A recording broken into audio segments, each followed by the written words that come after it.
સાથીઓ મિત્રો, સાંજની પૂજા માટે યોગ્ય સમય ગયો છે. સાંજે ક્યારે દીવો પ્રગટાવવો જોઈએ અને દીવો પ્રગટાવતી વખતે કયા નિયમનું પાલન કરવું જોઈએ? જો આપણે સાંજે દીવો પ્રગટાવીએ છીએ તો શું આપણે સ્નાન કરવું જોઈએ? એટલે કે આપણે સ્નાન કર્યા વિના સાંજે પૂજા કરી શકીએ કે નહીં? અને સાંજે ઘરમાં કેટલા દીવા પ્રગટાવવા જોઈએ? ક્યાં દીવો પ્રગટાવવો જોઈએ? દીવો પ્રગટાવવાના ખાસ મંત્ર શું છે? ઘરની સમસ્યાઓ દૂર કરવા માટે અને એક ખાસ ઈચ્છા પૂરી કરવા માટે દીવો કેવી રીતે પ્રગટાવવો જોઈએ? તો આજનો વિડિયો સંપૂર્ણપણે સંધ્યા વંદન પર આધારિત છે. આજનો વિડિયો સંપૂર્ણપણે તમારા પ્રશ્ન પર આધારિત છે, જેનો હું શાસ્ત્ર અનુસાર જવાબ આપવાનો મારો શ્રેષ્ઠ પ્રયાસ કરીશ. પછી વિડિયો ચોક્કસપણે જુઓ, અને જો તમને આજનો વિડિયો ગમ્યો હોય તો ચોક્કસપણે તેને પસંદ કરો, એટલે કે લાઈક કરો, કારણ કે તમારી લાઈક અને તમારી કમેન્ટ મારા માટે ખૂબ જ મહત્વપૂર્ણ છે. આ એકમાત્ર રસ્તો છે જેનાથી હું જાણું છું કે તમને આ વિડિયો ગમ્યો છે. અને કમેન્ટ બોક્સમાં ભગવાન શિવને જય માતા લક્ષ્મીનું નામ જરૂર લખજો. તે તમને સકારાત્મક ઉર્જા આપશે જ. અને જો તમારી પાસે કોઈ સૂચક છે, કોઈ પ્રશ્ન છે, અથવા કોઈ વિશેષ વિડિયો જોવા માંગો છો તો તેના માટે પણ નીચે કમેન્ટ બોક્સમાં લખો. અને હા, તમે પહેલી વાર જો ચેનલ પર આવ્યા છો, જો તમે હજુ સુધી ચેનલને સબસ્ક્રાઇબ કરી નથી તો સૂર સ્ટુડિયો ચેનલને સબસ્ક્રાઇબ કરવાની ખાતરી કરો. અને ખાસ બેલ આઇકોન એટલે કે ઓલ નોટિફિકેશન દબાવજો, જેથી બધા વિડીયો યોગ્ય સમયે ચેનલ અપલોડ થાય, જે નવા વિડીયો એ તમને વિડીયો પ્રાપ્ત થાય. જુઓ, શાસ્ત્ર અનુસાર પૂજામાં શુદ્ધતા જરૂરી છે. તેથી જ્યારે આપણે સવારે પૂજા કરીએ છીએ ત્યારે સ્નાન કરવું ખૂબ જ મહત્વપૂર્ણ છે. સવારે સ્નાન કર્યા વિના પૂજા ન કરવી જોઈએ, પરંતુ સાંજે તમે તમારા હાથ અને પગ ધોઈને પણ પૂજા કરી શકો છો. તે જરૂરી નથી કે તમે સ્નાન કરો. હવે જુઓ કે તમે ઈચ્છો તો તમે તમારા કપડાં પણ બદલી શકો છો, અથવા તમે ફક્ત તમારા હાથ અને મોં ધોઈને પણ પૂજા કરી શકો છો. જેમ કે જો તમારે સાંજે પૂજા કરવી હોય તો તમારે દિવસ દરમિયાન સ્વચ્છતાનું ખાસ ધ્યાન રાખવું જોઈએ. જેમ કે જ્યારે પણ તમે શૌચાલયમાં જાઓ છો, બાથરૂમમાં જાઓ છો, તો તમારે તે સમયે શુદ્ધિકરણ કરવું જરૂરી છે. જ્યારે પણ તમે બાથરૂમમાં જાઓ છો, જો તમે આખો દિવસ શુદ્ધનું ધ્યાન એટલે કે સારા વિચાર કર્યા રાખો છો, તો સાંજે સ્નાન કર્યા વિના પણ તમે ફક્ત તમારા હાથ અને પગ ધોઈને પૂજા કરી શકો છો. અને જો તમે ઈચ્છો તો સ્નાન પણ કરી શકો છો. જેમ કે ઉનાળાનો દિવસ છે તો તમે સાંજે સ્નાન કરી પણ પૂજા કરી શકો છો. ઘણી બધી બાબતો તમે તમારા વિવેક બુદ્ધિથી પણ નક્કી કરી શકો છો. તમારો બીજો પ્રશ્ન છે કે સાંજની પૂજામાં કયા સમયે દીવો પ્રગટાવવો જોઈએ? તો જુઓ કે સાંજનો પૂજાનો સમય પ્રદોષ કાળનો સમય છે.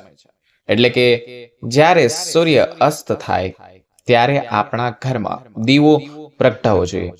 ઉનાળાની મોસમની જેમ સૂર્યાસ્તનો સમય સાંજે 6:30 થી લઈને 7 વાગ્યા સુધીનો રહેશે. ક્યારેક તો 7:30 વાગે છે.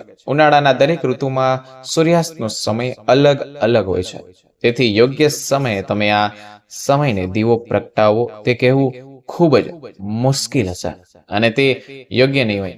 અમે એક જ સમયે દરેક વખતે દીવો પ્રગટાવવો શકશું નહીં. તેથી સાંજના સમયે, જ્યારે સાંજનો સમય હોય ત્યારે ધ્યાન રાખો, એટલે કે જ્યારે સૂર્ય અસ્ત થાય તે સમયે તમે તમારા ઘરમાં દીવો પ્રગટાવો છો.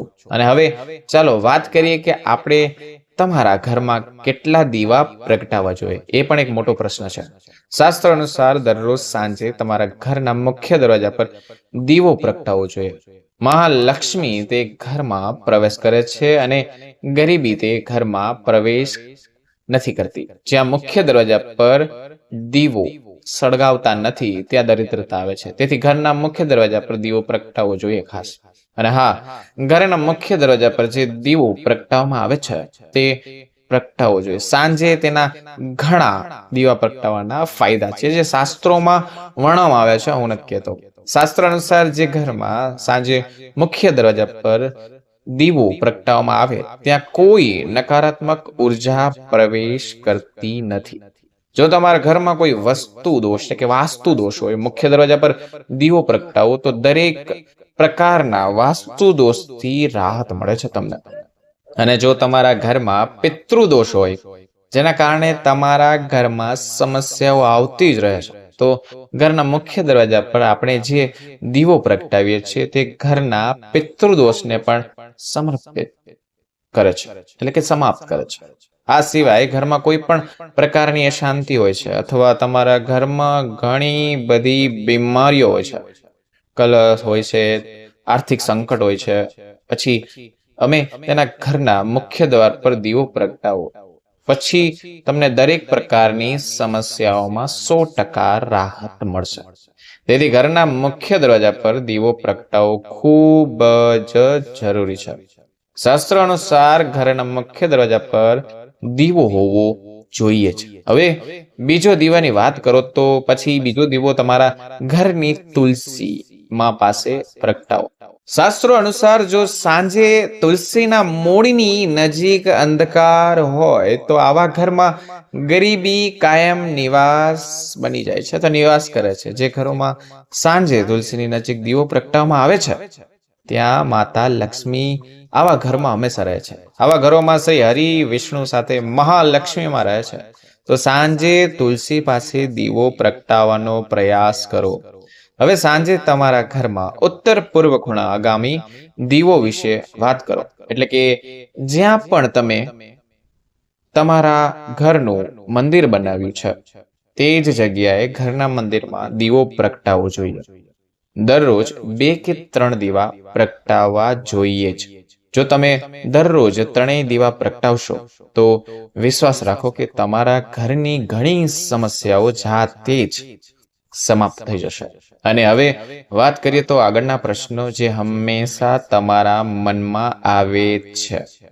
દીવો શું પ્રગટાવવો જોઈએ? એટલે સરસોના તેલ રેડવું જોઈએ કે નહીં? તલનું તેલ વાપરવું જોઈએ કે નહીં? શુદ્ધ ગાય ઘીનો દીવો કે નહીં પ્રગટાવવો જોઈએ? સરસોના તેલ કડવું તેલ કહેવામાં આવે છે. અમે આ તેલનો દીવો પ્રગટાવીએ છીએ. જો તમે શનિવારે શનિદેવ માટે દીવો દાન કરો છો તો તમારે સરસોના તેલનો દીવો પ્રગટાવવો જોઈએ. અને જો તમે ઈચ્છો તો કે પીપળાના ઝાડની નીચે પણ તમે પ્રગટાવી શકો છો. તમે ત્યાં સરસોના તેલનો દીવો પણ પ્રગટાવી શકો છો. અથવા મહાદેવ એટલે કે ભૈરવ દેવતાઓ પણ છે જેમના માટે તેલનો દીવો પણ પ્રગટાવવામાં આવે છે. આ સિવાય શાસ્ત્રોમાં ક્યાંય પણ સરસોના તેલનો દીવો પ્રગટાવવાનો ઉલ્લેખ જ નથી. જે મહાદેવ ભૈરવ બાબા છે તેને દીવો તે પ્રગટાવી શકે છે. અને હા, જે મહાદેવના રૂપમાં મેં કીધું પ્રમાણે કે ભૈરવ દાદાને સરસોનો દીવો તમે કરી શકો છો. બાકી શાસ્ત્ર અનુસાર આપણે કોઈ પણ દેવતા માટે જે દીવો પ્રગટાવીએ છીએ તે ના પ્રગટાવવો જોઈએ. તેમાં ખાલી ગાયનું ઘી જ નાખીને પ્રગટાવી શકો છો. હવે જુઓ કે જ્યારે ગાયનું શુદ્ધ ઘી ઉપલબ્ધ ના હોય ત્યારે આપણે શું કરવું જોઈએ? પછી તમે ગાયના ઘીના નામે જે પણ ઘી મળે તેનો ઉપયોગ કરી શકો છો. અથવા તમે શુદ્ધ ઘીનો ઉપયોગ કરી શકો છો. અથવા તમે ઈચ્છો તો તલના તેલનો દીવો પ્રગટાવી શકો છો. દીવો ક્યારેય સીધા જમીન પર મૂકવામાં આવતો નથી. દીવો પ્રગટાવતી વખતે દીવો પ્રગટાવવાનો મંત્ર શું છે? જો તમે જાપ કરી શકો તો ચોક્કસ જાપ કરો, તેનાથી ફળ તમને બમણું મળશે. પરંતુ જો તમે જાપ કરી શકતા નથી તો સાંજે પણ જ્યારે તમે તે સમય દીવો પ્રગટાવો છો ત્યારે તમે કોઈ પણ મંત્રનો જાપ કરી શકો છો. જેમ કે જો તમે ઈચ્છો તો તમે માતા રાણી કે કૃષ્ણ કનૈયાના કોઈ પણ મંત્રનો જાપ કરી શકો છો. પણ જાપ કરો તો સારું. જો તમારી પાસે કોઈ પ્રિય ભગવાન છે તો તમે તેમના મંત્રનો પણ જાપ કરી શકો છો. તમે દુર્ગા ચાલીસાના હનુમાન ચાલીસાનો પાઠ પણ કરી શકો અને આ વખતે દીવો પ્રગટાવી શકો છો. તે જરૂરી નથી કે તમે દીવો પ્રગટાવવા માટે મંત્રનો પાઠ કરશો. કોઈ પણ મંત્રનો પાઠ તમે કરી શકો છો. તમે દીવો પ્રગટાવી શકો છો. તમે સાંજની પ્રાર્થના પણ કરી શકો છો. કારણ કે શાસ્ત્રોમાં કહેવામાં આવ્યું છે કે વ્યક્તિએ ક્યારેય મૌન થઈને કે મૌનમાં પૂજા ના કરવી જોઈએ. જે પણ શુભ કાર્યો કરવામાં આવે છે તે મંત્રના જાપ સાથે કરવી જોઈએ. તેથી જાપ જરૂર છે. જો મંત્ર આ બોલશો તો વધુ રહેશે સારું.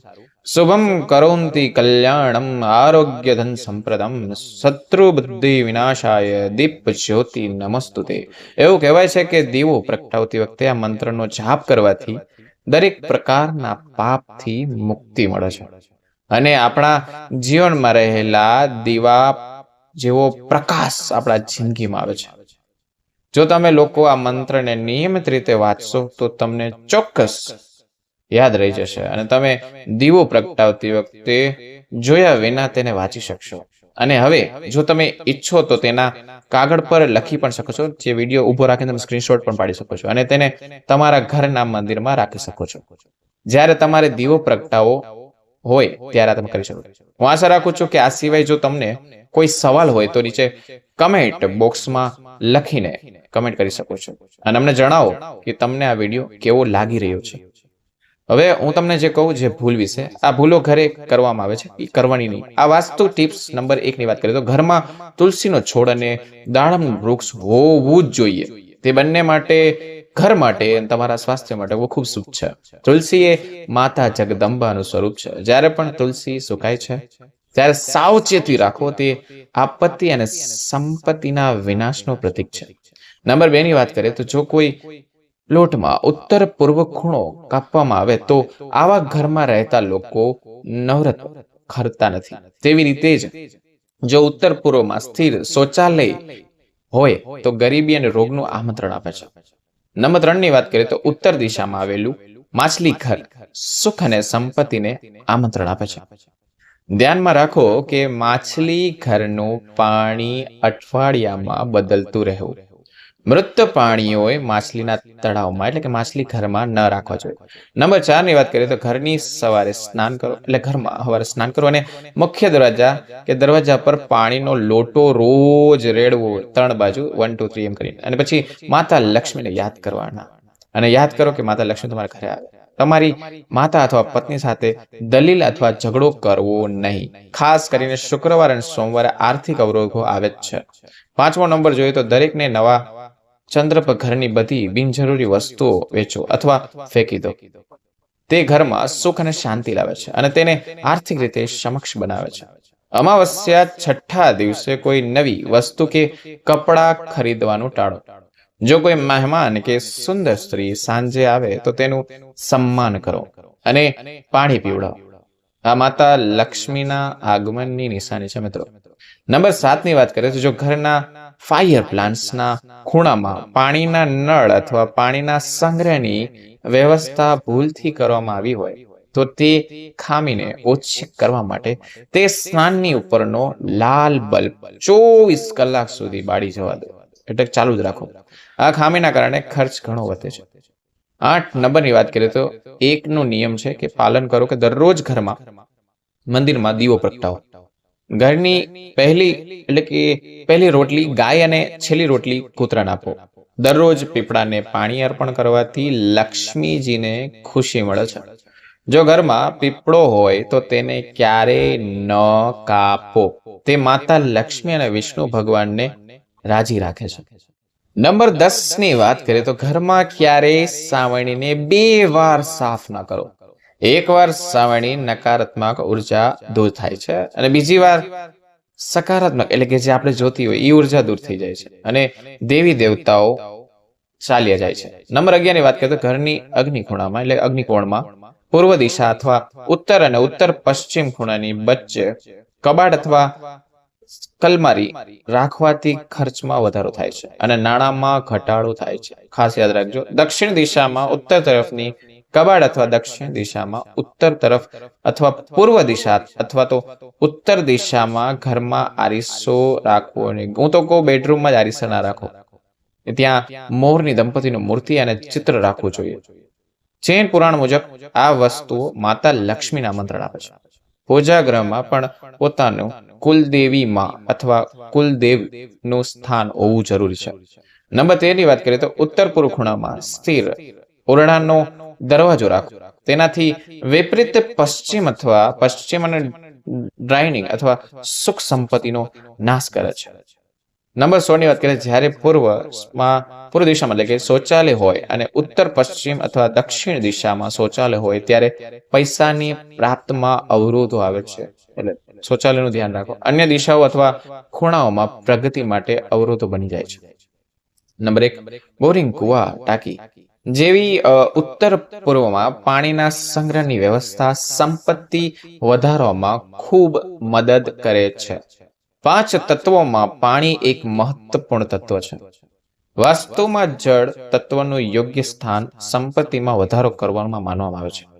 નંબર 18 ની વાત કરીએ તો જો તમને કોઈ મંદિરમાં નીચેના આંગણામાં કોઈ સિક્કો અથવા ફૂલ પડેલું જોવા મળે તો તેને લાલ કપડામાં બાંધો અને તેને તમારા પૂજાગૃહ અથવા નાણાકીય સ્થળે લાલ કપડામાં રાખો. આને ભગવાનનો આશીર્વાદ માનવામાં આવે છે મિત્રો. અને સંપત્તિમાં અચાનક લાભ થવા મળશે. 100% તમે ટ્રાય કરી શકો છો. નંબર 19 ની વાત કરીએ તો વાસ્તુ વેદો મુખ્ય પ્રવાહ વેદનો મુખ્ય પ્રવાહની સામે છોડી દેવામાં આવે છે અથવા સ્તંભ, દિવાલ, વૃક્ષ અથવા સીડી હોવાના કારણે વાસ્તુ વેદ છે. તે સકારાત્મક ઉર્જાને અટકાવે છે અને સંપત્તિ અને પ્રગતિમાં અવરોધો લાવે છે. નંબર 20 ની વાત કરીએ તો દક્ષિણ પૂર્વ ખૂણામાં રસોડું, પૂર્વમાં પૂજાઘર અને પશ્ચિમ ખૂણામાં માસ્ટર બેડરૂમ ખૂબ જ શુભ છે.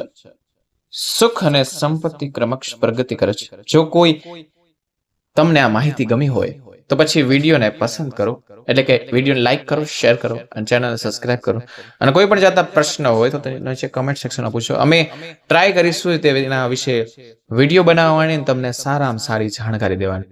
તો મિત્રો હવે મળીશું નવા વિડીયો નવા ટોપિક સાથે. ત્યાં સુધી બધાને મારા રાધે રાધે અને જય શ્રી કૃષ્ણ અને હર હર મહાદેવ કે જય માં લક્ષ્મી લખવાનું કમેન્ટ સેક્શનમાં ભૂલતા નહીં.